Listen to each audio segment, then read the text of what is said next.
So, good afternoon, everybody, and welcome to Yale Divinity School. It is such a pleasure to be with all of you.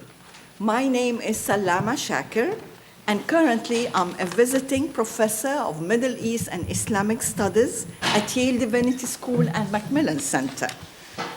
I'm former Deputy Minister of Foreign Affairs of Egypt for cultural and religious and interfaith dialogue, and I was the first Egyptian woman ambassador to Canada between 2000 to 2004.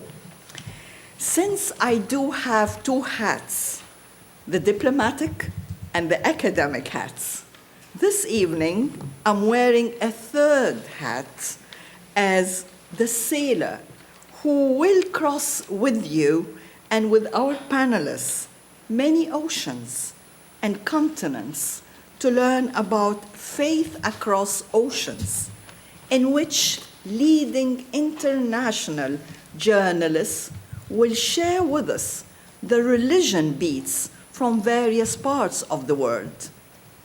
Indeed, it is such a privilege to be with you and to welcome the visiting guests from the International Association of Religion Journalists, who will discuss with us their insightful reflections from their field experiences as they are committed to transcending national and regional biases in order to make a difference in our world in search for better understanding of the faith and religions of the world.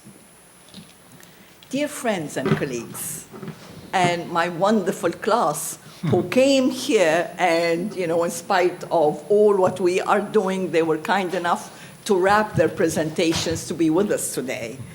I would like to express our special thanks to the Dean of Yale Divinity School, Dean Gregory Sterling, whose global vision and in-depth understanding of the importance of building bridges between the Abrahamic traditions and faith enabled us to have this wonderful opportunity to dialogue with this unique group of scholarly journalists who are dedicated to their missions. I would like to thank my colleague Gustav Spohn, Director of Communication and Publications at YDS, for coordinating this timely event in which we will sail together across from the Pacific to Atlantic, from Australia to Argentina and to India. Our panelists will take us on a world cruise across 6 continents in search for answers to many critical questions about religions and stereotyping and how we can broaden our understanding of the religious minorities and religion in public life, with emphasis on the importance of reaching out and making a difference in people's lives by stopping prejudices and biases. Our panelists will walk us through the meaningful message in the book of Khalil Gibran, the prophet, who emphasizes, and I quote, "Is not religion all deeds and all reflections? The freest song comes not through bars and wires, but from a free soul." Before we begin our panel, I would like to remind you that since the session is being webcasted, so kindly please use the mic when it is time for the questions and answer period that will take place after our panelists discuss with us all these important issues. Here we have at the back of the room one of my bright students, Justin, who will help us with the mic. And our panelists, Mr. David Briggs, Professor Rachael Kohn, Mr. Pedro Brieger, and Mr. Nayan Chanda will share with us their field experiences around the globe and the challenges they face, covering religions in an objective manner to bridge the gap between the East and the West. After the conversation among the panelists, who will be addressing questions from the moderator, which happens to be me. It seems like I will really be boring you tonight with me, but hopefully we will get a question and answer period with all of us, after which we will have a reception in Sarah Smith Gallery where we can talk more with our distinguished guests. Now, enough of me, and please welcome our first panelist, Mr. David Briggs, who is the director of this very important association. He is the creator of the association, and he had a big dream which was fulfilled when the association was created and became dedicated to human realities through better understanding of religions. He believed in the need to broader understanding of culture and diversity and reaching out, and the need to change and make a difference in the world. And indeed, I would like to quote from one of his articles. The ideals of our profession include a commitment to telling the truth without favor, the integrity not to manipulate our audiences, and to report truthfully and impartially with the courage to bring injustice to light. Realizing those ideals requires us to confront our own biases and limitations. Indeed, it's not surprising that Mr. Briggs was chosen as the executive director of the International Association of Religion Journalists. Mr. Briggs is a columnist for the database of religion archives and a former chief religion writer of the Associated Press. Mr. David Briggs is back to his elements.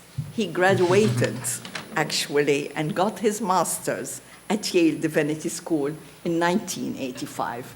Kindly, please, welcome to the floor. Thank you. Welcome. May I speak from here? Please. Yeah. Well, thank you so very much, Dr. Shaker, for the kind introduction. And let me just say it's been such a privilege to spend time with Dr. Shaker. I can really feel in her presence peace flowing like a river, and I also would like to thank my good friend and wonderful colleague Gus Spahn for helping us organize this, and to thank Dean Sterling and all of you in particular for joining us this afternoon in what will be a wonderful conversation. Before we begin, if it's all right, with your permission, Dr. Shaker was too kind on my role. The whole idea is that we're an international community of journalists, and so many of the key people are here today. And in addition to the panelists who will be introduced later, I would like to recognize some of our other steering committee members and some other key people on our staff. And Maria Paz Lopez, the senior religion writer from La Vanguardia, is our chair. Just a wonderful human being and a tireless worker, without whom this organization would not be where it is today. Sitting next to her is, again, another wonderful friend and colleague, Doug Todd. We've been colleagues for about 25 years. Doug's a religion writer for the Vancouver Sun, an award-winning religion writer. The guy in the middle taking photos is Yazid Kamaldian. And as you go onto our website, it's www.theirj.org. You'll see just some wonderful photographs from Yazid. Just a talented multimedia religion journalist from South Africa. And over here we have Hani Hazaima, the senior political analyst for the Jordan Times. And next to him is and again, as you go on our wonderful website, you'll see the terrific work of Ruth Eglash. She's the former deputy managing editor of the Jerusalem Post, and has recently joined us on our staff, and has just she's taught me a lot, but she's made this website incredible in my mind. Ruth, could you raise your hand? Yeah. Oh, okay. And sitting next to her is a friend of ours and someone I've worked with and, from the very beginning as we helped develop this organization, Lisa Ellis. She's a consultant with the International Center for Journalists. Lisa? So you'll meet her later, everyone. And Dr. Shaker, I guess you'll be introducing the other panelists. So, go ahead. And indeed, you know, you're all really welcome to join us today, and I'm sure that you'll find bright questions coming from the floor, you know, and we will all be joined by our panelists here, Mr. Nayan Chanda, who is the editor of YaleGlobal Online and author of the book, Bound Together, How Traders, Preachers, Adventurers, and Warriors Shaped Globalization. Mr. Chanda is former editor of Eastern Economic Review and Asian Wall Street Journal Weekly. Mr. Chanda will discuss with us the challenges for Indian journalists covering religions in one of the most religious countries in the world, where Hindus, Muslims, Sikhs, Christians, Buddhists, Eurasians, Chinese live in the birthplace of Mahatma Gandhi. And we would like actually to introduce as well our panelists, Professor Rachael Kohn, who is the producer and presenter of The Spirit of Things on ABC Radio National, now in its 15th year as the nation's leading interview-based program on religion. Professor Kohn was awarded a Doctor of Letters from the University of New South Wales in 2005 for fostering religious understanding. She is the author of The New Believers, Reimagining God, and Curious Obsessions in the History of Science and Spirituality. Before joining ABC in 1992, she taught religious studies at Sydney University and in universities in England and Canada. Rachael has won 3 World Gold Medals from the New York Festival's International Radio Competition.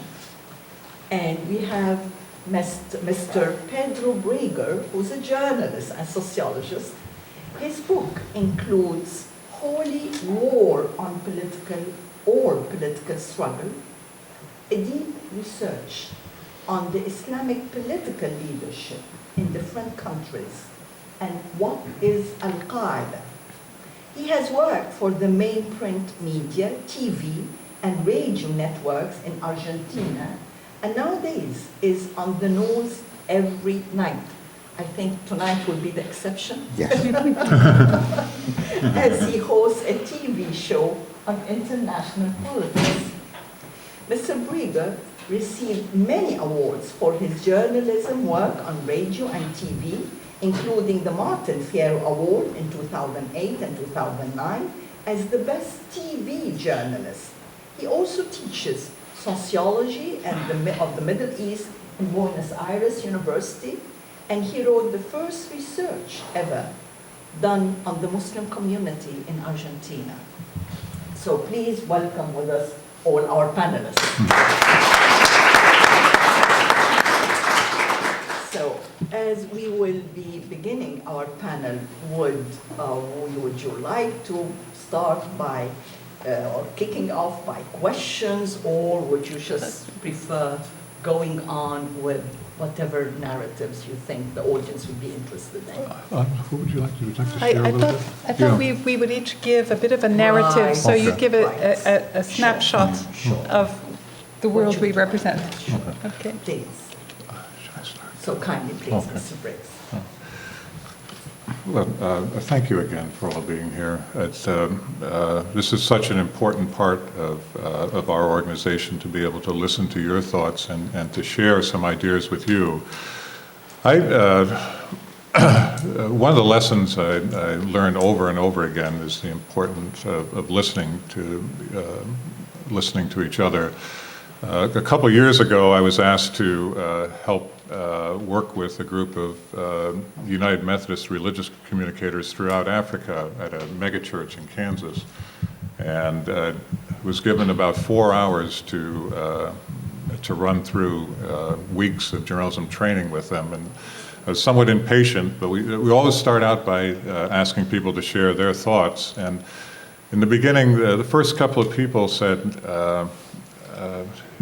Dave, I have to travel, by bicycle, an hour and a half to file a story, and when I get to the internet connection, I don't know if it's going to be working. The next person said, I feel a calling, and I've devoted my life to religion. I am committed to devoting my life to religion journalists, but the church here doesn't pay, and the U.S. church says I work for the judicatory in Sierra Leone, so they can't pay me, and I don't know how I can survive, and so forth. And so after they had all shared different stories, I wanted to get right into storytelling.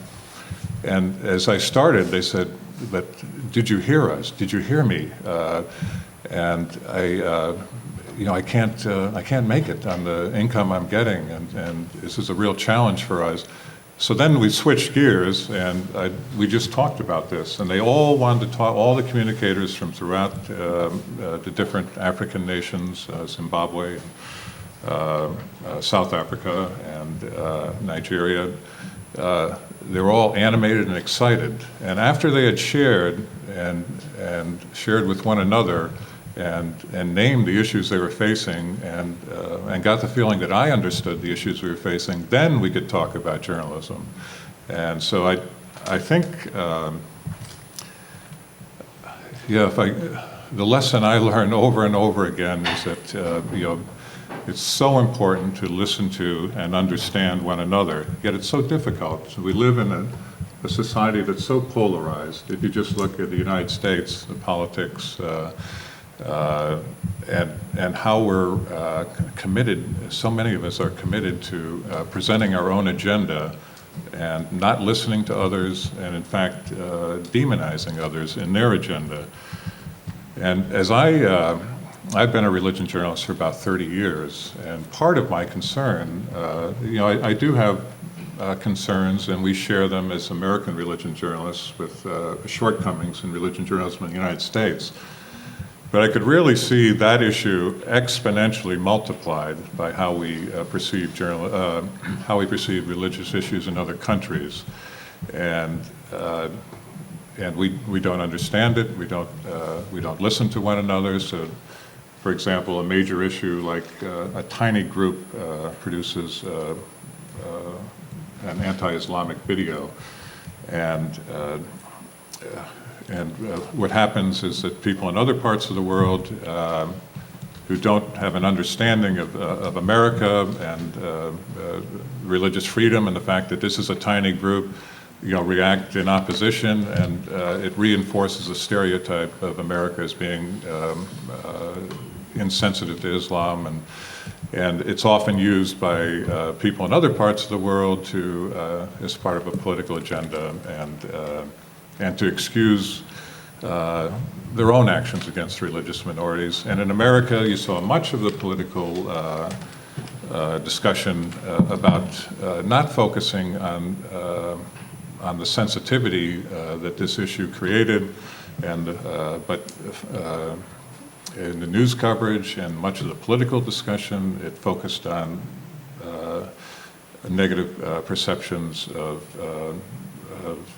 Islam from other nations. And what could have been a teaching moment about the true identity of Muslims in America, the fact that the Pew studies and many other sociological research show that Muslims in America there's no discernible difference in their support for religious freedom, and even there was almost their assimilation, let's say, into U.S. culture. However, it was used to reinforce stereotypes that come back to lead to persecution and just hardships for Muslims in the United States. So what we're hoping as an International Association of Religion Journalists is that we can teach one another, is that So we can, as journalists reporting on issues, we can understand issues in Spain or Canada or Somalia and the reality on the ground, not based on these perceptions we hold as that are reinforced in our own cultures about minority religions or about religion in other nations, but we can actually understand and just as we would want to distinguish Hinduism or Buddhism or Christianity in other nations, we can understand that in each nation Islam is different, and it's a complex variety of factors influencing events around the world. And really, Dr. Shaker mentioned in her introduction, but we really want to, this gives us the perfect opportunity to transcend international biases, to deliver more accurate information on religion in our own nation, and to concentrate not on as much on the failings of other nations, but give people an understanding so that we can better focus on the issues we need to focus on in the United States to create an accurate depiction of religion here. And there are a number of challenges, even when it comes to foundations or the church. There's a tendency that what's funded are American experts talking about people in other parts of the world. Or in the church, when I was here in 1984 with Professor Emeritus Charles Foreman, there were a lot of exciting things going on about a new understanding of missions, that it wasn't Americans sending out to the rest of the world, but there's so many gifts that we had to learn from other parts of the world. But then, and it's only been reinforced in the last 25 years as we've seen Christianity take off in Africa and Asia, and in some denominations is really struggling. And those same denominations that have given lip service to for 25 years are still giving lip service, and these are all missed opportunities. And so we hope in the International Association of Religion Journalists, now that we've been given these wonderful opportunities, and there must be something we're connecting with, because we'd hoped to have 100 members by the end of the year, and now we have 420 members from more than 90 nations, journalists from 90 nations. So we do have this opportunity, and we do. I'm sorry, and it's not and it is a real opportunity. I was fortunate to be able to lead 5 online dialogues with a couple hundred journalists from 90 nations over the past 3 years, and it always started out with people being defensive about their own country. And the important thing I think we did is we let people express themselves, we let them be heard. And then as we got along to about the 3rd week, they realized journalists face some of the same issues. And the issues that we need to be conscious of in France is how we deal with religious minorities. The issues that we need to be conscious of in Lebanon is how we deal with religious minorities in our countries. And by the 6th week, we reached a point of real change where we look at ourselves and how we can change. And journalists in all of our countries stopped focusing on the perceived slights from other nations and started focusing on how they could change in their own country. And what we know from all the research is that change will produce good. Anything that increases religious understanding and humanizes Christians and Muslims in Nigeria, or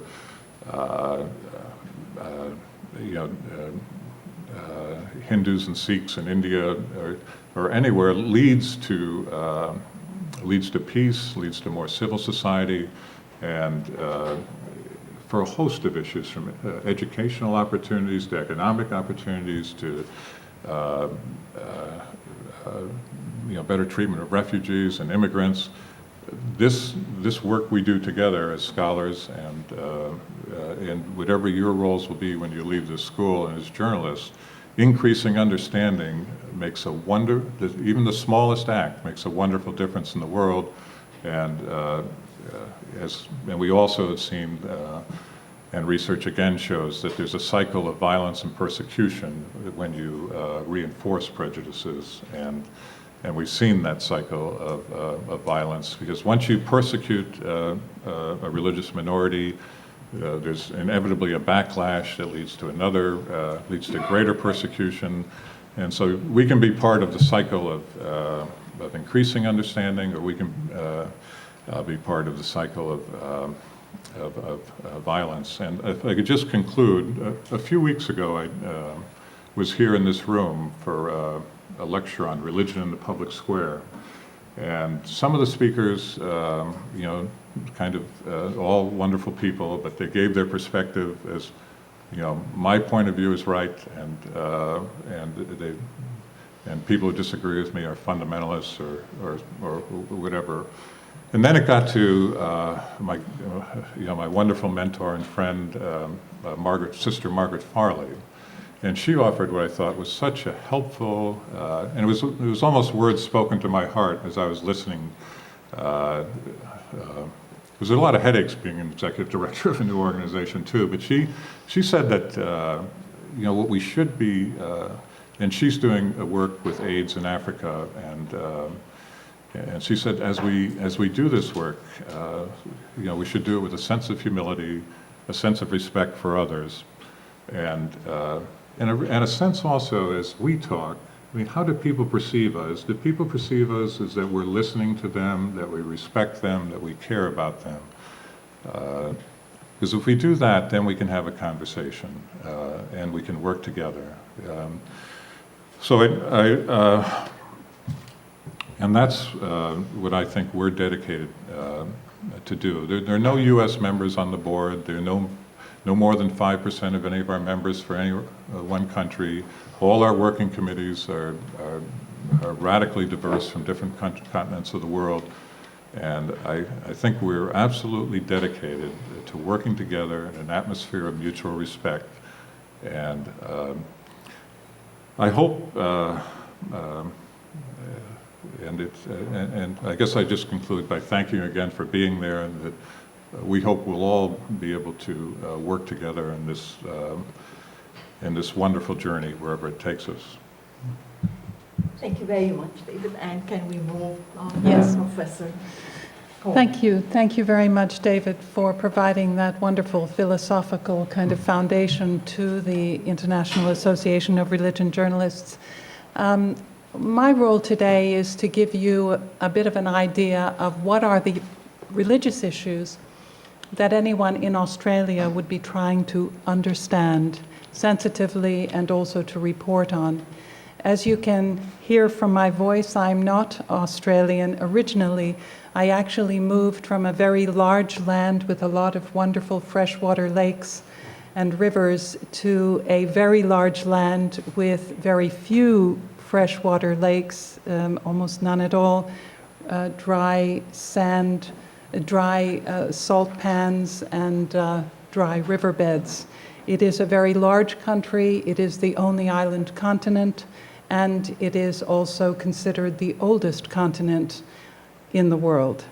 Therefore, it has a very sensitive environment, which makes the recent census at 21.5 million explicable.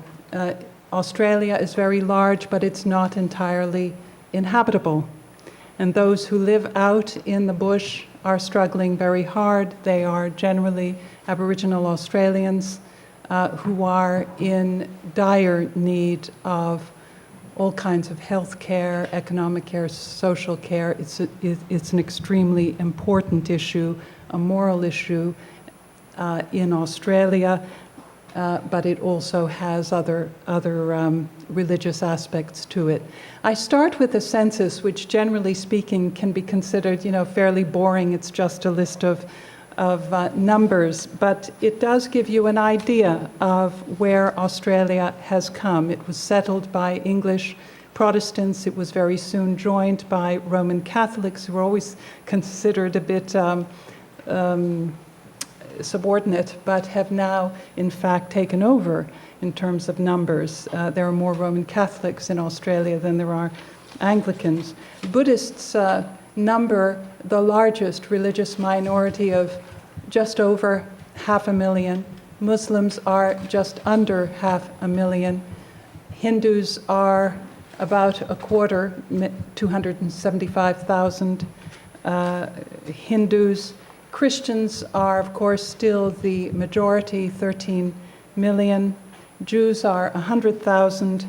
And of course, as we all know, there is that other category called no religion, which is now about 4.8 million. But who are those no religion people? That is the big mystery. We know that people who used to not answer the religion question on our census has reduced, and the no religion tick box has increased, which, by the way, was only introduced in the census in 1971. And that is a difference in Australia. We do have a religion question on our census, which I know that in America is not there. One of the things which very much affected the no religion growth was a very strong, concerted, open campaign by the atheist movement in Australia to advertise on billboards and on buses, vote no in the census. That was a very interesting concerted effort. It also was evident in many of the public conferences that Australia holds. Australia is mad about writers' festivals, ideas festivals. There are many of them, and they favor an anti-religion stand. We know that the no religion category contains people who are strongly spiritual. They simply do not regard what they do as religious. Australia is a multicultural society, and there are big questions in the coverage of religion about what is multiculturalism, how far it should go, how much should it contain, how divisive is multiculturalism, and how important is the sense of Australianness that holds together these different religious groups. That is an ongoing debate in Australia. The growth of the Muslim community is very much linked to questions of what happens abroad. This panel today is about local issues that have global connections. And recently, someone I interviewed talked about glocal, which is perhaps an interesting term to use. Yes, terrorism is a very significant issue for Australians. We have had groups trying to target sensitive parts of Australia, whether our nuclear facility or embassies. These efforts have sometimes have been caught in advance by our Secret Service, but of course this year was a very significant year for Australians. It was the 10-year anniversary of about 83 Australians being killed in the Bali bombing, and that was more Australians killed there than in the World Trade Center. It's a very sensitive issue for Australia.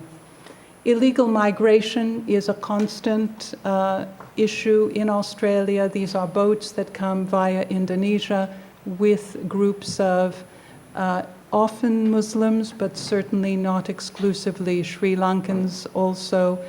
People coming to Australia, and because they are bypassing the formal immigration process, they are put in detention centers. That is a huge issue that is constantly debated about the moral dimension of putting young children, mothers, families in these detention centers for very long periods. This week was a signal week in Australia on another issue entirely, which also has worldwide ramifications. It has to do with child sexual abuse, which of course has been a major issue around the world. It has been in Australia as well, very much in the Catholic Church, but not exclusively. It has been an issue in our recent past, focused in the Anglican Church and also in other religious organizations. So this week, our Prime Minister announced a national royal commission into all religious organizations in respect to sexual abuse. This is a massive undertaking, and she has also announced that it would be open-ended. That will implicate a great many religious groups, as almost all religious groups in Australia have had cases, have had child sexual abuse cases. Another issue in the tapestry in Australia is to do with quite a small community. The Jewish community in Australia is only 0.5%.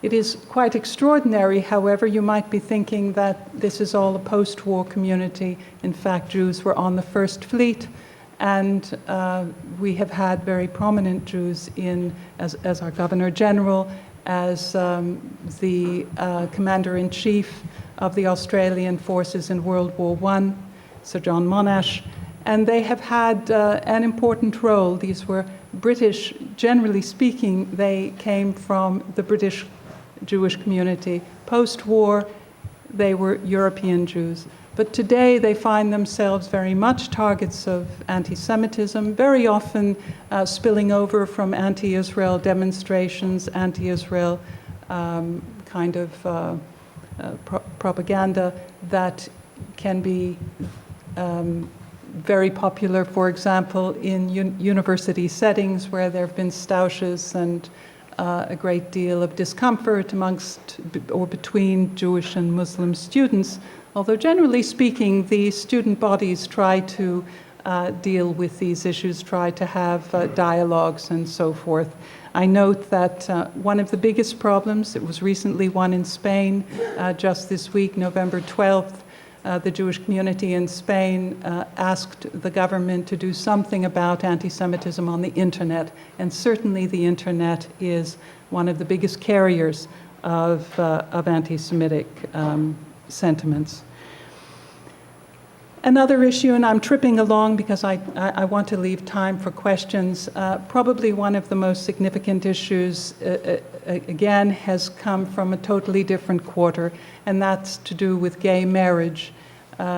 Gay marriage is accepted in certain, particularly by a particular party. The Green Party in Australia has been a strong supporter of gay marriage, and certainly individual government officials have said they're fine with it. But our Prime Minister has so far refused to endorse or support gay marriage. And of course, it is a major issue amongst religious groups and will continue to be undoubtedly.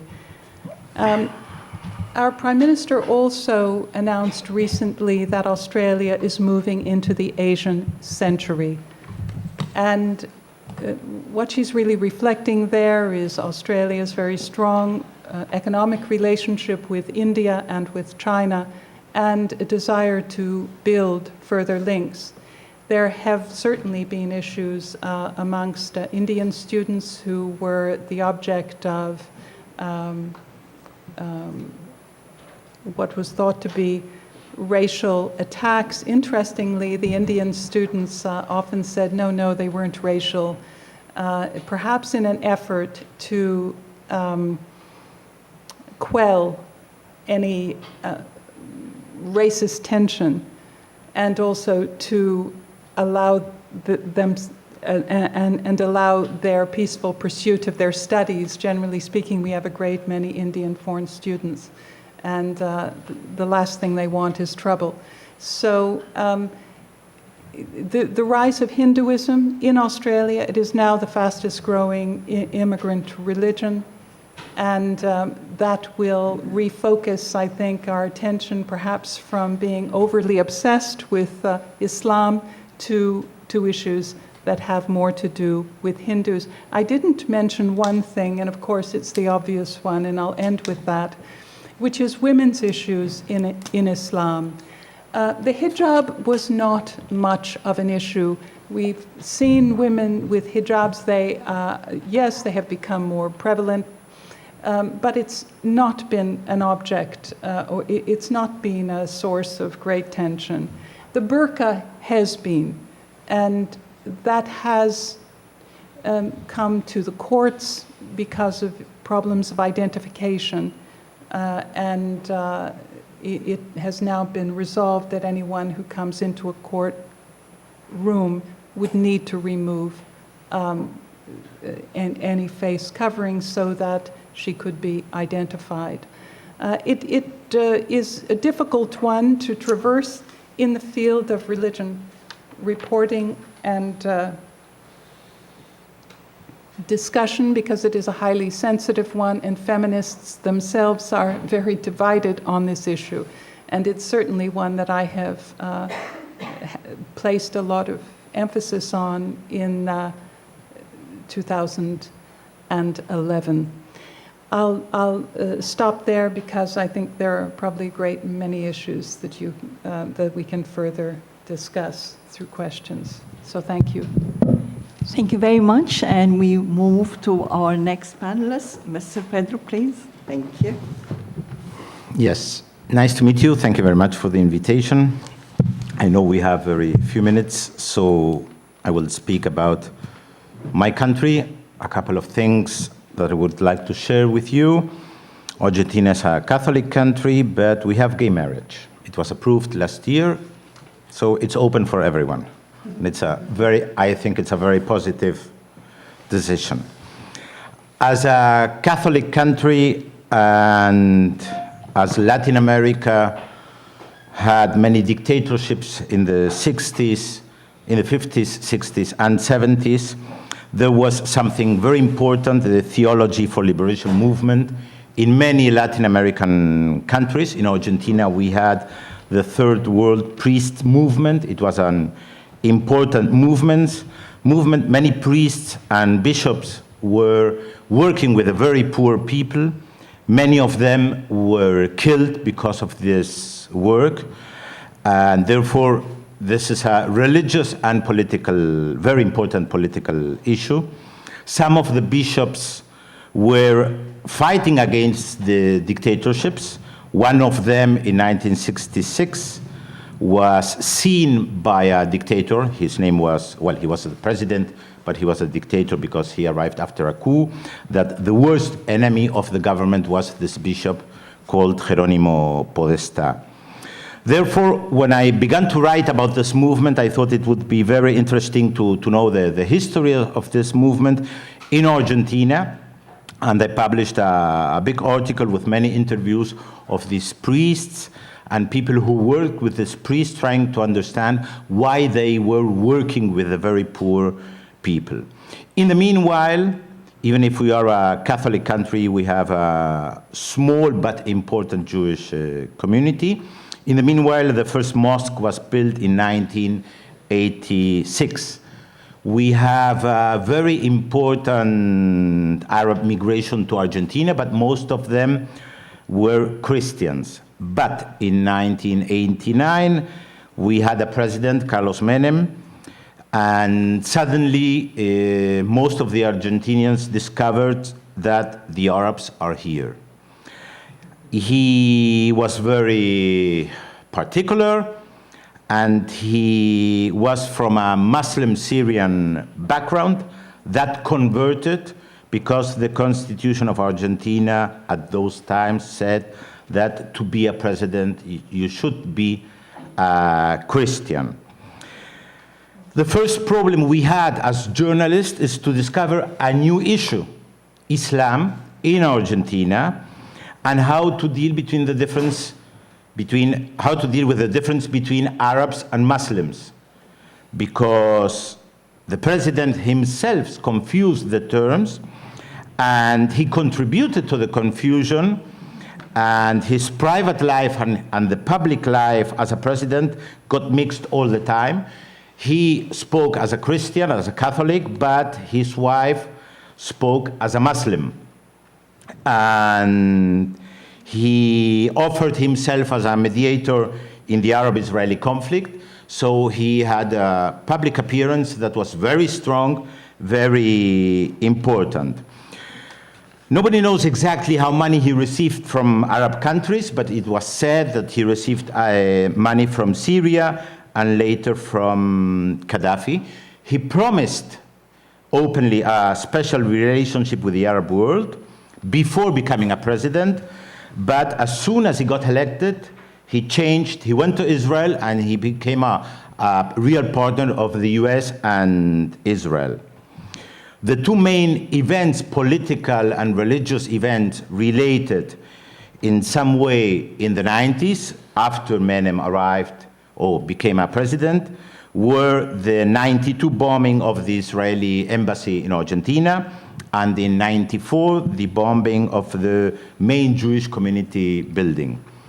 Till now, we don't know exactly who did it, even if some people at those times in the Argentinian government said it was Iran, but they were led to say that because the US and the Israeli government pushed the Argentinian government to say that. But for our main issue here as journalists, the problem was how to deal with a new issue, Muslims, Arabs, terrorism, Middle East, suddenly all mixed together in Argentina. Therefore, we heard that Muslims equal terrorists and fundamentalists, a word used a lot in Spanish. As you know, it's the translation from the English word to the fundamentals of religion. You know, it doesn't come from a Muslim background. It was the main book about fundamentals of religion was written in the US.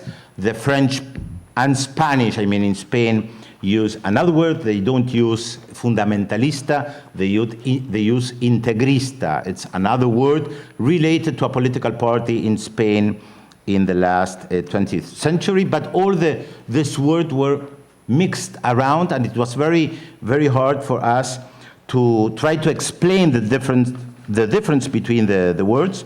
Therefore, in 1996, I wrote a book, Holy War or Political Struggle, that you mentioned, because I thought it was important to try to explain at least some of the keywords that were used in the media, in the mass media, newspapers, TV, and radio. For example, the word jihad.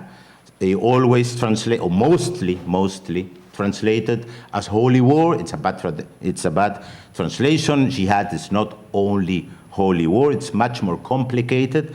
So it was very important to try to explain what does it mean.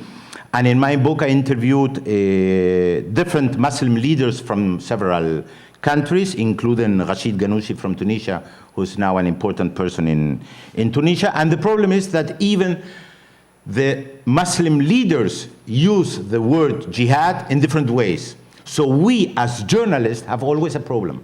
How to translate a word that is used by the own movements and leaders in different ways. That's a problem. And I think we have to deal with it. It's not easy. It's not an easy answer. And we cannot say, this is the way, because there is going to be another Muslim thinker or political leader that is going to say, no, it has another meaning. That's a problem with every religion. As you know, we have different meanings in all the religions. So we, as journalists, we have a problem how to deal with movements that have different opinions about themselves. That's a problem for us.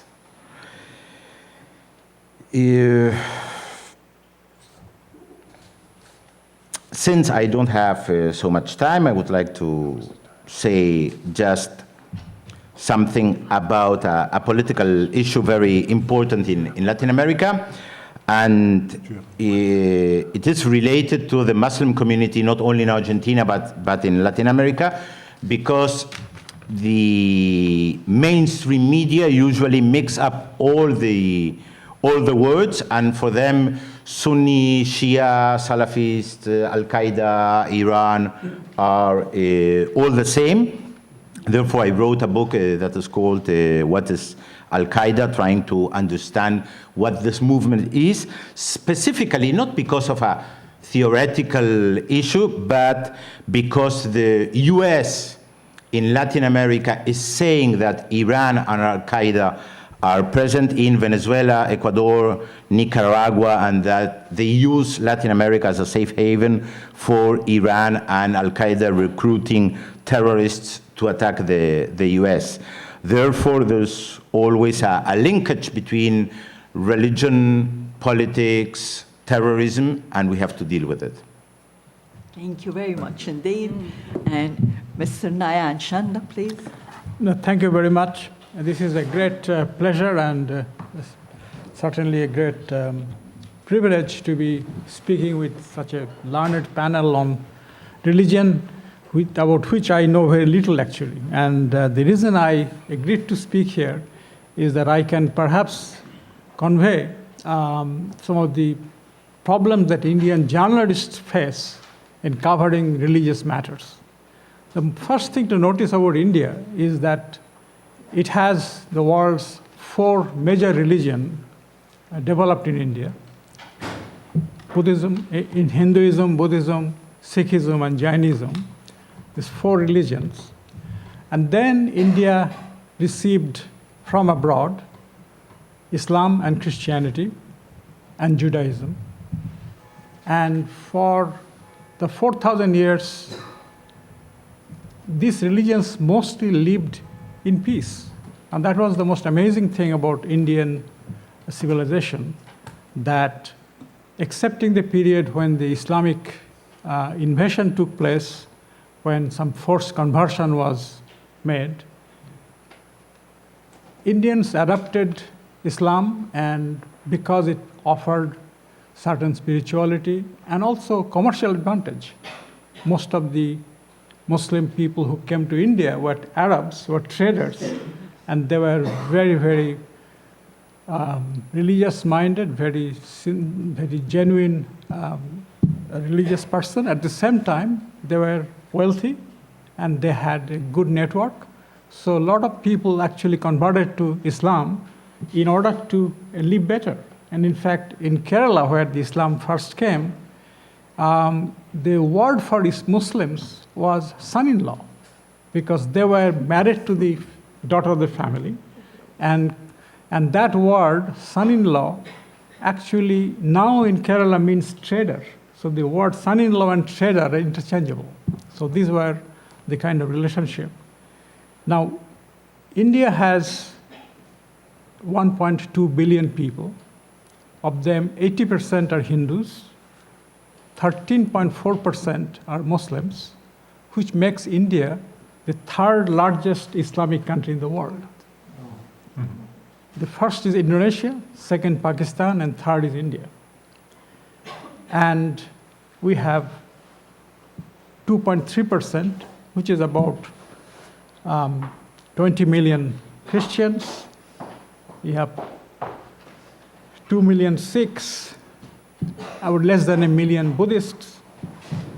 And these religious groups are actually the most living religion. And that is one reason why you won't find much journalists covering religion, because religion is practiced every day.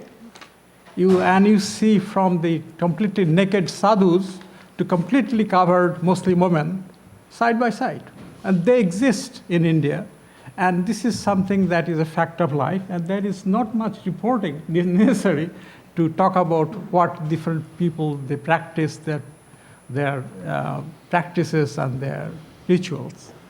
So where religion comes into journalism is with politics.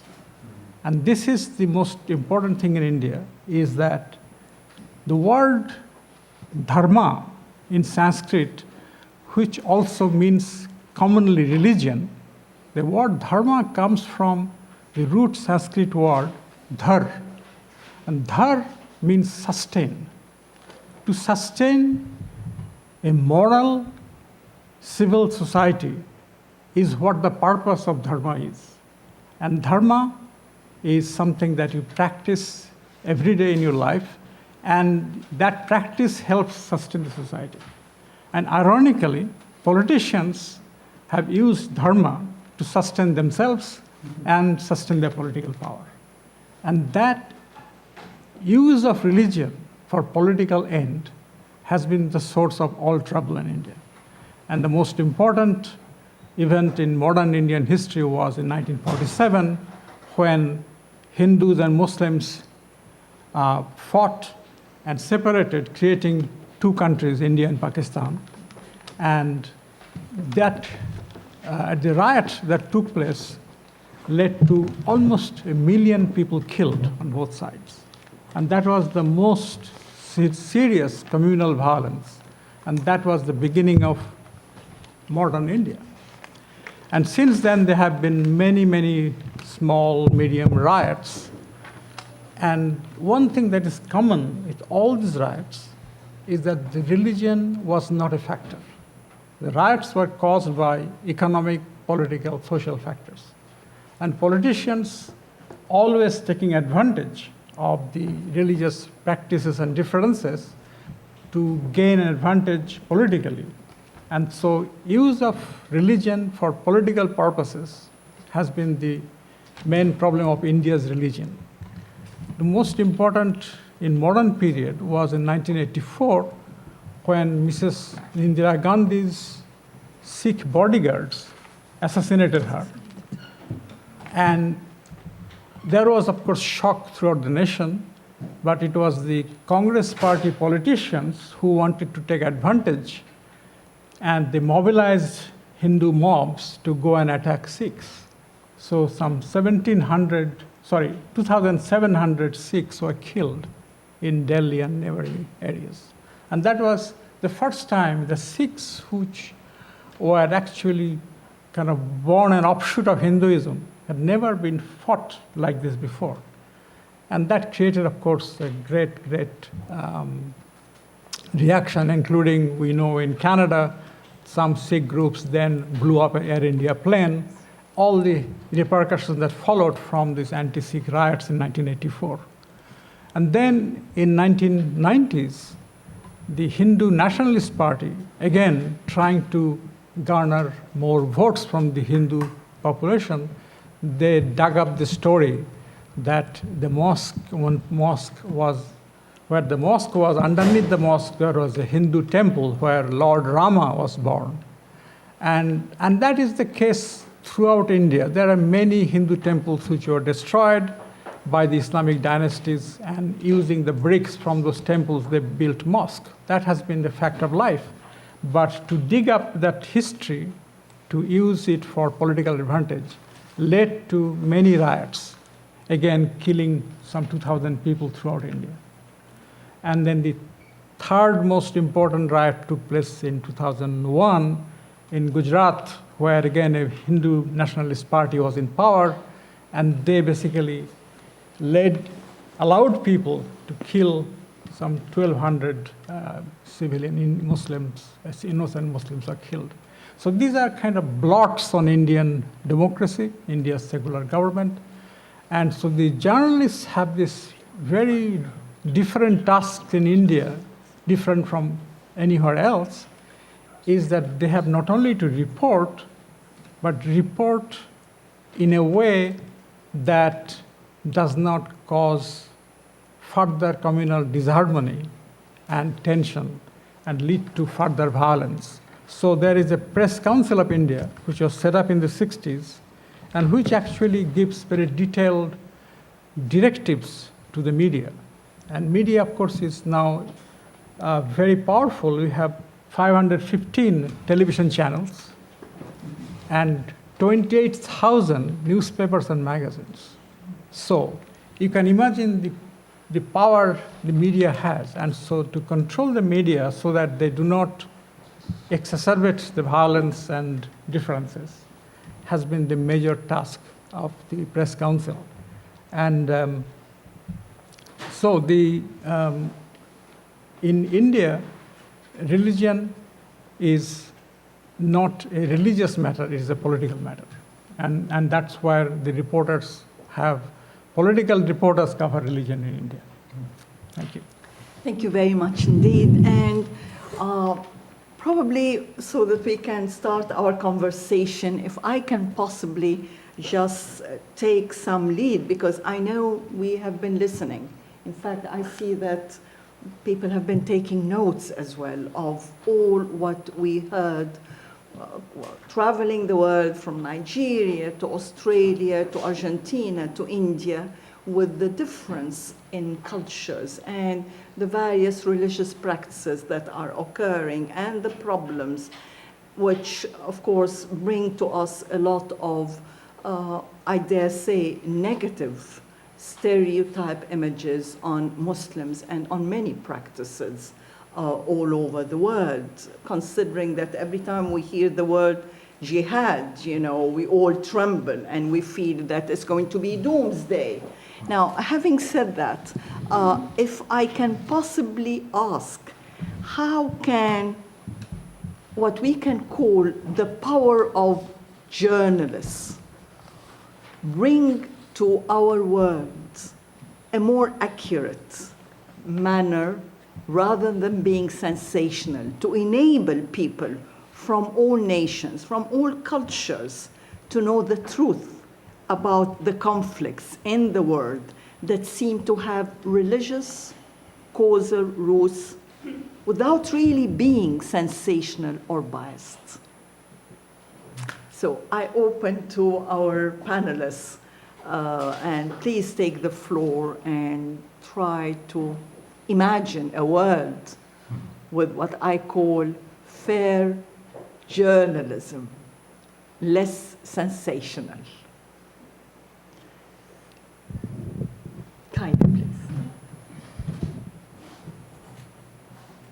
I've often been asked the question of how can the media promote peace. And for many journalists and people like myself working in the broadcast media, this is a confronting question, because our role is not as advocates. We must actually serve the interests of truth and fairness in reporting. So I think my answer to that, and certainly I regard what I do in the ABC, Radio National, in the programs that I've made, and in the spirit of things, which I've done for 15 years, is to foster a culture.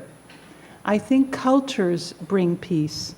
As Professor Chanda has pointed out in India, and indeed in North America and in many Western countries, we sit alongside each other.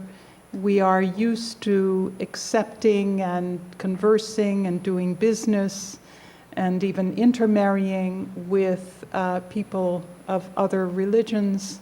It is a culture of peace, which I think comes from a culture of understanding.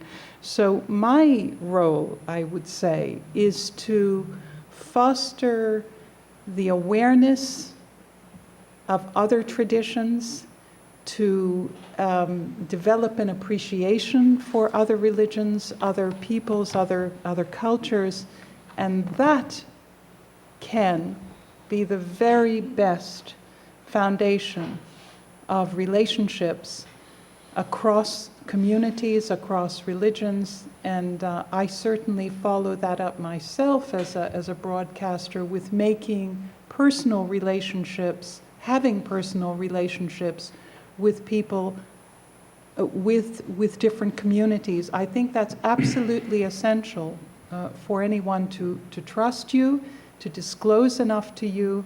You can't just be a a remote commentator. You have to be in there and foster relationships of trust. That's essential.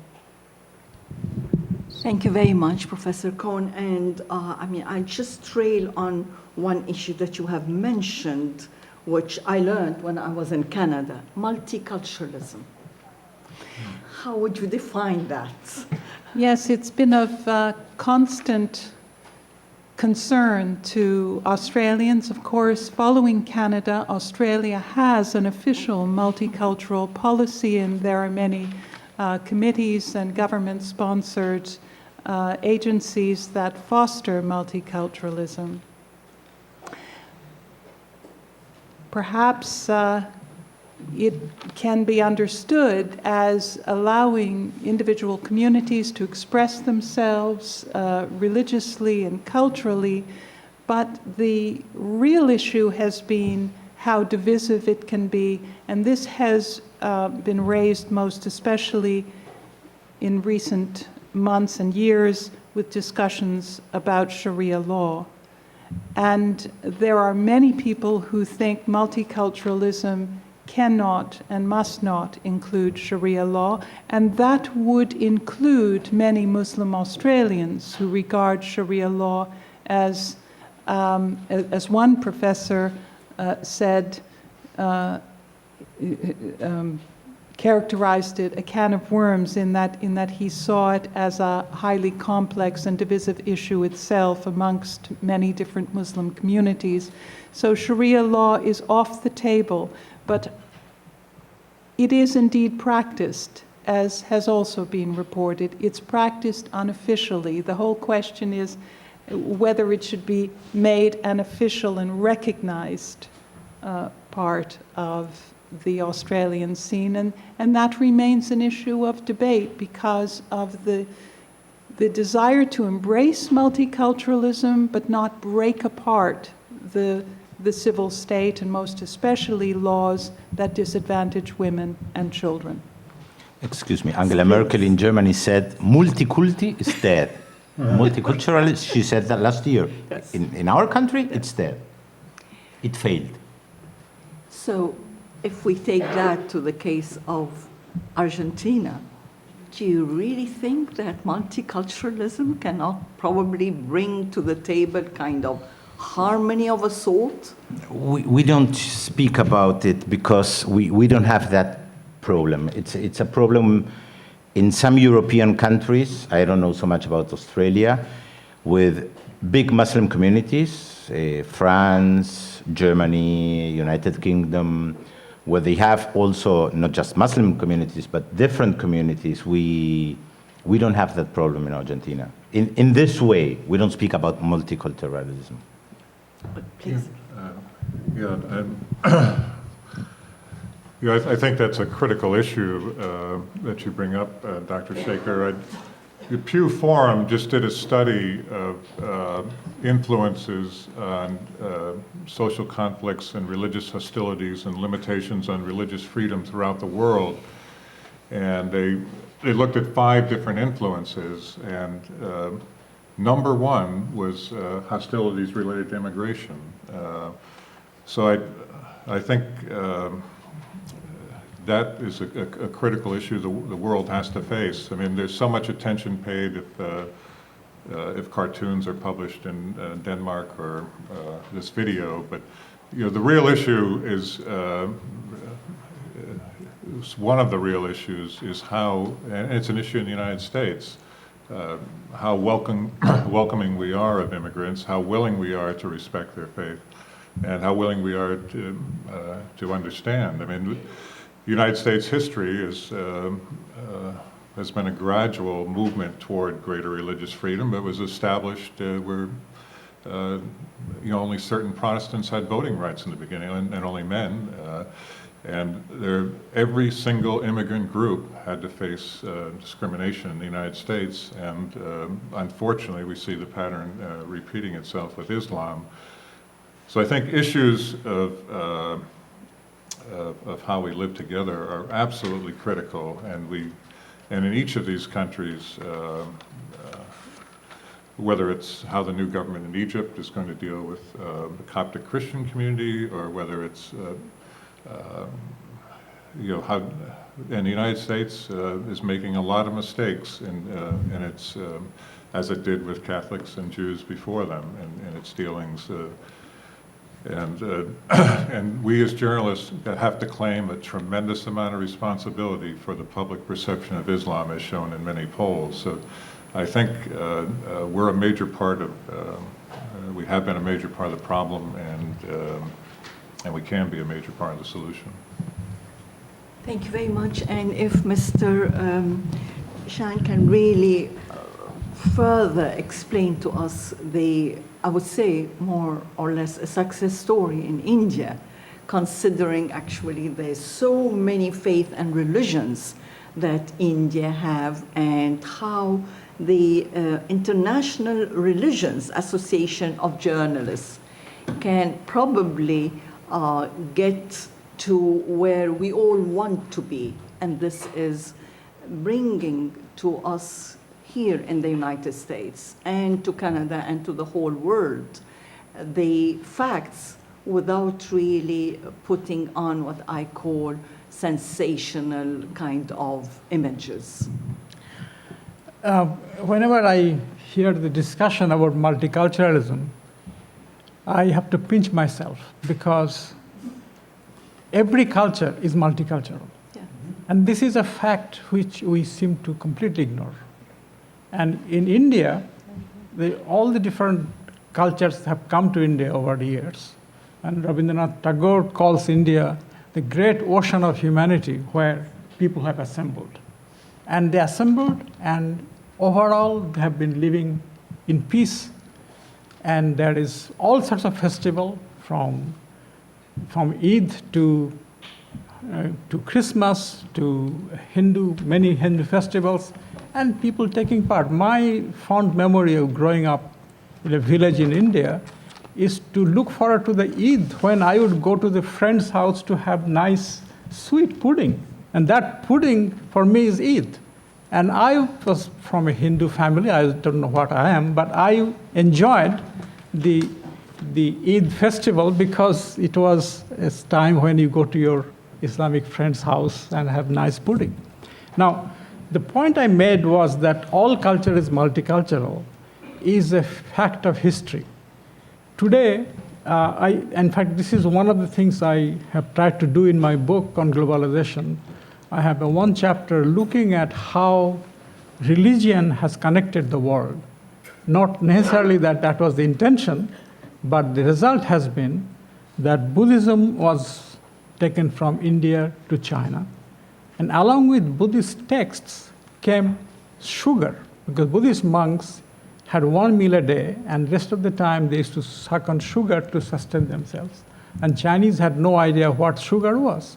So Chinese emperor sent a delegation to India asking India's King Harshavardhan to send him some sugar technicians who could teach China how to make the white rock, that sweet white rock that the monks sucked on.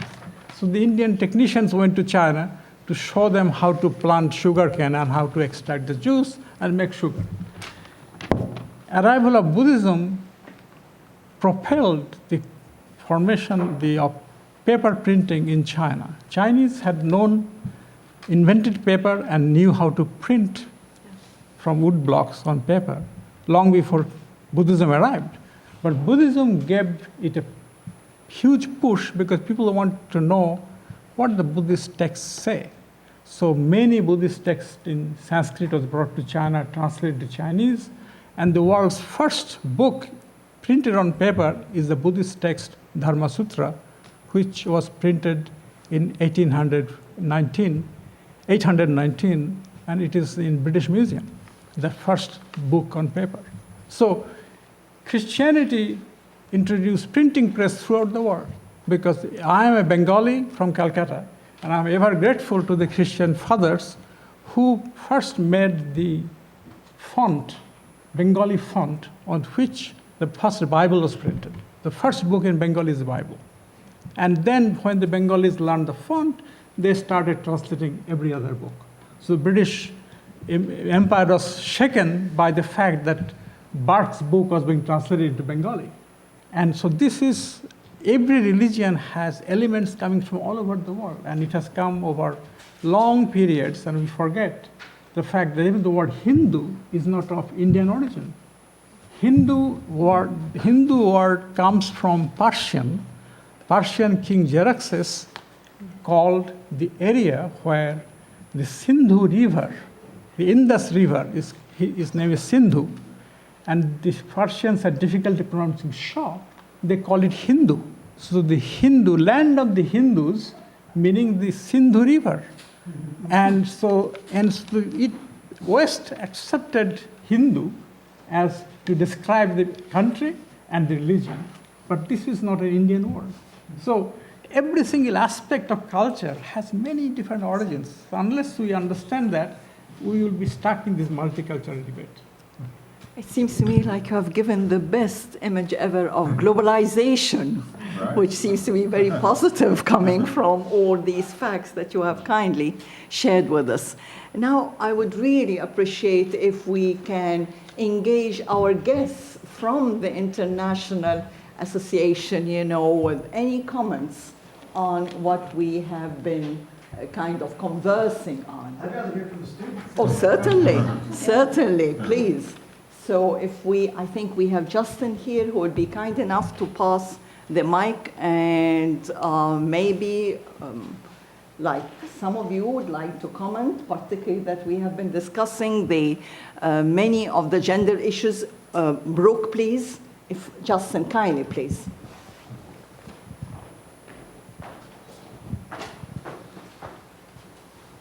Hi, thank you. And is it Mr. Brieger? You raised an important question, I think, about translation, that you have to translate certain words, and it's very difficult for reporters. But nevertheless, you have to make that decision to translate it into something. How do you make that decision, and how are you also thinking of how do I not add to any sort of disunity or misunderstanding amongst a religion when you do that? There's no a simple answer, because you cannot write every time you write an article, or you cannot explain every time you write an article about jihad, for example, the different meanings of jihad. So you have a problem. And at least you have to say, that's what I try to say every time I have to speak about this word, that it has different translations, and to say holy war as the unique translation is a mistake, and that, well, in a very simple manner, because we face many problems with language always, not just about translation, how to define a territory, for example, when you have a conflict and different people call it in a different way. You cannot always explain that they call it like this and they call it like that. Many words, we have a problem as journalists. I will give you an example. In the last month, many people learned that in Egypt you have Salafists. What are the Salafists? And suddenly, if you really study about them in Egypt, just in Egypt, I read an article 2 months ago about Salafists in Egypt. There are more than 20 groups that call themselves Salafists. So what are they? That's a problem. Just dealing with something that we have to deal every day. I mean, or to explain that it's not the same, the they are not the same, the Muslim leaders in Tunisia, in Egypt, in Iran, or the Taliban. We speak a lot about the Taliban. The Taliban were just 5 years in Afghanistan, and many people think they were in power. They were just 5 years in power, and people may think they were 50 years there. And then you have to explain that you have different tribes and different cultures and different languages and different interpretation of religion. I don't have the answer.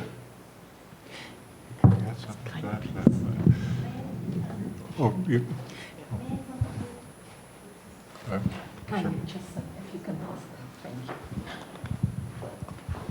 Excuse me for joining in, but I couldn't stop from thinking and telling to the people that when my friend was talking about the translation, it always it happens often in the newsroom in non-English speaking countries that you are faced with a quick decision, especially in front of the wires. So if your editor sees in the wires, probably AP, which has a great distribution, or Reuters, the use of the term fundamentalists, and it's, like 9:30 at night, you have to close the story, they may just, fundamentalista. Don't even think about what's the correct word in our language to convey the same meaning.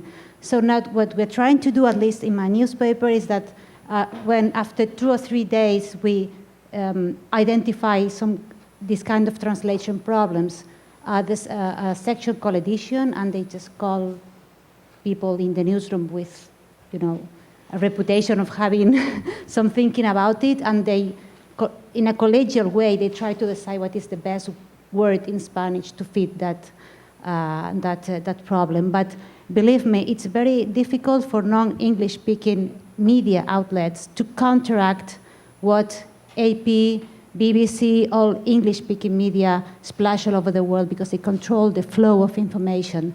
And it's very difficult for us not to get carried away. But also for them in English, because if you say Orthodox Jews, who are the Orthodox Jews? You have so many different currents. Who are they? Can I just say this underlines the importance and the difference in the media between news and current affairs and more in-depth programs that appear, say, on ABC Radio National. It's so important. I think that the idea that these conflicts can be captured and understood in simple news stories is simply incorrect. You must have those programs, whether they're on television or whether they're on radio, that give you the in-depth, the discussion, the context, and traverse some of these definitional issues. It's absolutely essential, and I would say in the world of media, it's so important for us to fight for and to maintain that more in-depth kind of news coverage and analysis. It is really analysis, and certainly it contributes enormously to the understanding of these issues. If I can just add a quick word, because the word fundamentalist has always been a concern of mine, particularly coming from YDS, because what's fundamentalist? But it's a term that grew up in the 20th century referring to a particular group of Christians who believed in the fundamentals of the Bible. It quickly became perverted within Christianity to be a critique of all religious conservatives. And then it became perverted even more by the people who used it to critique, people in other religions who are conservatives. So even though it would be impossible to be a Catholic fundamentalist, much less a Muslim fundamentalist or a Hindu fundamentalist, that word came up, and now it's almost a common lexicon to use across a variety of used against a variety of groups. But as I talk to religion scholars, I mean, if you're going to make it to the point of that a fundamentalist is a group that has a very dogmatic position and are very critical of others with outside that position, then there are liberal fundamentalists, there are secular fundamentalists. But you should really be careful as who's using that word and how they're using it. And when I was at AP, and this term was becoming increasingly problematic, difficult to figure out, I'd get calls from bureaus all over the world, and they'd say, "What's a fundamentalist?" And my answer finally became, a fundamentalist is someone you disagree with. Kind of, please. Just we have here, please. Hi. As members of the steering committee of an organization like IARJ, clearly you're some of the leading voices in religion journalism around the globe, and you, by that, have access to some top voices in religious communities. With access to these major leaders, these kind of maybe politicized voices, how do you make sure that you stay in tune with the everyday believers in countries? Pedro?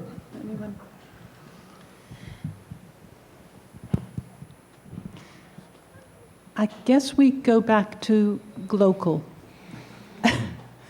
And that is that when you are reporting on any major international issue, it's also important to keep in mind that the nature of your local community, the significance of these issues for them, and sometimes you can miss the how can I put this? I think that when you are in a local situation, which we all are, we pick and choose really those stories that have significance for your region, for your country. It is very easy, for example, to fill a newspaper or a radio program or television program with all the sensationalist and extremist voices that pop up around the world because they're really sensational stories. But that can distort significantly the nature of your own community, which may be quickly identified with those voices unfairly. For example, if we have a very large Lebanese community or Turkish community, some Somalis as well, Iraq and Iranians. It's important, I think, to think about the consequences of reporting for them and in your local region, in your country.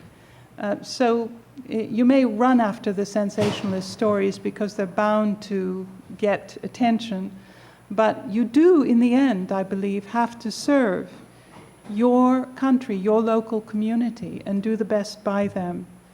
So I would think that would provide some guidelines for discernment. I